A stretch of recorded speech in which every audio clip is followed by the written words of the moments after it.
The Water Resource Group is a group that addresses the challenges that we are facing with regards to the decreasing availability of water resources in many parts of our world.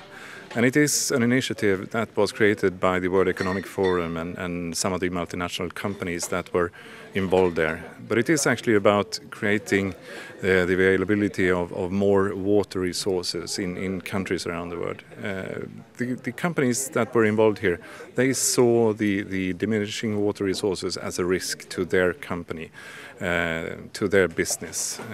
By having less water resources, they will eventually, unfortunately, produce less of the goods that they are producing today. And that will eventually also affect the country itself and the economy of that country. So it's both sort of a business risk, but it's also a risk for the country and the country's economy and its people and the environment, of course.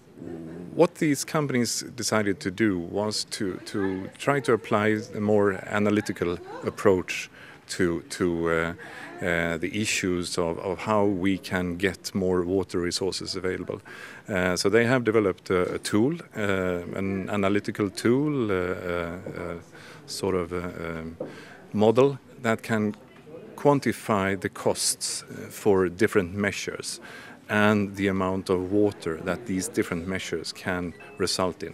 As, for example, what is the cost of fixing all the leaking pipes in the cities in the country? Or what is the cost associated with improving the efficiency in irrigation in agriculture, for example?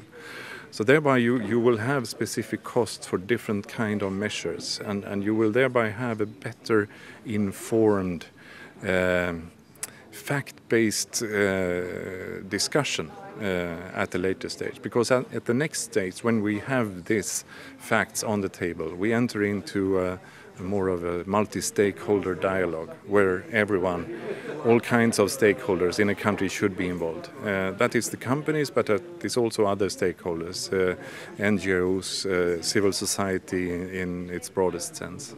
And hopefully in such a stakeholder dialogue, we will end up with, by the end of the day, concrete decisions that the government should take. And of course, in this latter part, the multi-stakeholder dialogue, the government has a very decisive role. They should be the lead for this.